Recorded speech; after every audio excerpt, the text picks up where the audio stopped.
Breaking news আজ বাণিজ্য মেলা উদ্বোধনী ভাষণে পে স্কেল নিয়ে এই কি বললেন প্রধান উপদেষ্টা। তো দর্শক, নবম পে স্কেলের আজকের সবচেয়ে বড় নিউজটি শেষ পর্যন্ত দেখুন এবং শুরুতেই চ্যানেলটি সাবস্ক্রাইব করে রাখুন পরবর্তীতে নবম পে স্কেলের সকল আপডেট সবার আগে পেতে। তো দর্শক, আজ রাজধানীতে শুরু হওয়া আন্তর্জাতিক বাণিজ্য মেলার উদ্বোধনী অনুষ্ঠান ঘিরে সকাল থেকেই ছিল রাজনৈতিক ও প্রশাসনিক অঙ্গনে তীব্র আগ্রহ, কারণ সাম্প্রতিক সময়ের সবচেয়ে আলোচিত ও সংবেদনশীল ইস্যু নতুন পে স্কেল নিয়ে প্রধান উপদেষ্টা আজ প্রকাশ্যে কি বক্তব্য দেন সেদিকেই তাকিয়েছিল দেশবাসী। উদ্বোধনী মঞ্চে দাঁড়িয়ে অর্থনীতি, বাণিজ্য ও বিনিয়োগের পাশাপাশি তিনি যখন পে স্কেল প্রসঙ্গে কথা বলেন তখন পুরো হল জুড়ে নেমে আসে নীরবতা। প্রধান উপদেষ্টা তার ভাষণে বলেন, দেশের অর্থনৈতিক পুনর্গঠন ও প্রশাসনিক সংস্কারের অংশ হিসেবেই পে স্কেল পুনর বিন্যাসের বিষয়টি সরকার বিবেচনায় নিয়েছে। তিনি স্পষ্ট করেন, বর্তমান সরকার দায়িত্ব নেওয়ার পর থেকেই সরাসরি সরকারি কর্মকর্তা-কর্মচারীদের জীবনযাত্রার ব্যয়, মূল্যস্ফীতি এবং বাস্তব আর্থিক চাপ গভীরভাবে পর্যবেক্ষণ করছে। এই প্রেক্ষাপটেই পে কমিশন গঠন করা হয়েছে এবং তাদের সুপারিশ সরকার অত্যন্ত গুরুত্বের সঙ্গে পর্যালোচনা করছে। তিনি আরো বলেন, পে স্কেল কোনো বিচ্ছিন্ন সিদ্ধান্ত নয়, এটি সরকারি সেবার সামগ্রিক অর্থনীতির সঙ্গে জড়িত। রাজস্ব আয়, উন্নয়ন বাজেট, সামাজিক নিরাপত্তা খাত এবং ভবিষ্যৎ বিনিয়োগ সবকিছুর সঙ্গে সমন্বয় রেখেই এই সিদ্ধান্ত নিতে হবে। প্রধান উপদেষ্টা বলেন, আমরা এমন কোনো সিদ্ধান্ত গ্রহণ করতে চাই না যা সাময়িকভাবে স্বস্তি দিলেও ভবিষ্যতে রাষ্ট্রের উপর বড় বোঝা হয়ে দাঁড়ায়। তো দর্শক, ভিডিওটির এই মুহূর্ত পর্যন্ত যারা দেখছেন চ্যানেলটি সাবস্ক্রাইব করে রাখুন পরবর্তীতে নবম পে স্কেলের সকল আপডেট সবার আগে পেতে। তো দর্শক, ভাষণে তিনি স্বীকার করেন সরকারি কর্মচারীদের মধ্যে পে স্কেল নিয়ে উদ্বেগ ও প্রত্যাশা রয়েছে এবং সরকার সেই বিষয়টি সম্পূর্ণভাবে অবগত।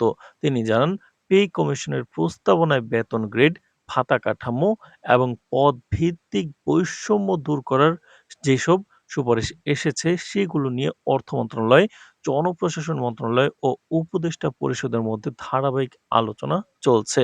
প্রতিটি প্রস্তাবের আর্থিক প্রভাব আলাদাভাবে বিশ্লেষণ করা হচ্ছে। প্রধান উপদেষ্টা তার বক্তব্যে মূল্যস্ফীতির বিষয়টিও বিশেষভাবে তুলে ধরেন।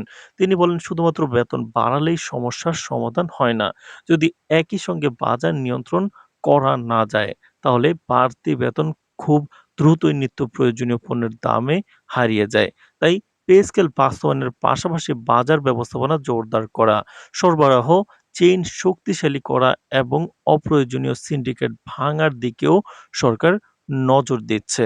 বাণিজ্য মেলার মঞ্চ থেকে তিনি ব্যবসায়ী ও বিনিয়োগকারীদের উদ্দেশ্য বার্তা দেন। তিনি বলেন, দেশের অর্থনীতি স্থিতিশীল রাখতে হলে সরকারি খাতের পাশাপাশি বেসরকারি খাতকেও দায়িত্বশীল ভূমিকা পালন করতে হবে। কর ব্যবস্থাপনার সংস্কার, রপ্তানি আয় বৃদ্ধি এবং বৈদেশিক বিনিয়োগ বাড়াতে পারলে পে স্কেল বাস্তবায়ন আরও সহজ হবে বলেও তিনি ইঙ্গিত দেন। প্রধান উপদেষ্টা আশ্বাস দিয়ে বলেন যে পে স্কেল নিয়ে কোনো সিদ্ধান্ত হঠাৎ করে বা গোপনে নেওয়া হবে না। সবকিছু স্বচ্ছ প্রক্রিয়ায় হবে এবং চূড়ান্ত সিদ্ধান্তের আগে সংশ্লিষ্ট সব পক্ষের মতামত বিবেচনায় নেওয়া হবে। তিনি বলেন, সরকার চায় এমন একটি বেতন কাঠামো যা কর্মকর্তা-কর্মচারীদের কর্মপ্রেরণা বাড়াবে এবং একই সঙ্গে প্রশাসনের দক্ষতা ও জবাবদিহিতা নিশ্চিত করবে। তো দর্শক, ভিডিওটির এই মুহূর্ত পর্যন্ত যারা দেখছেন চ্যানেলটি সাবস্ক্রাইব করে রাখুন পরবর্তীতে নবম পে স্কেলের সকল আপডেট সবার আগে পেতে।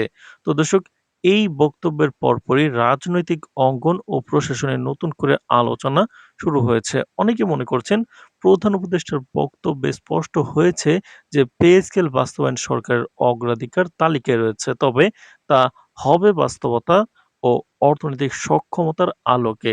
আবার কেউ বলছেন এই বক্তব্য ইঙ্গিত দিচ্ছে ধাপে ধাপে বাস্তবায়নের দিকে, যাতে হঠাৎ করে গ্যাজেটের উপর অতিরিক্ত চাপ না পড়ে। এছাড়াও আজকের বক্তব্যের এক পর্যায়ে প্রধান উপদেষ্টা ইঙ্গিত দেন যে সরকার পে স্কেল বিষয়ে আর সময় ক্ষেপণ করতে চায় না।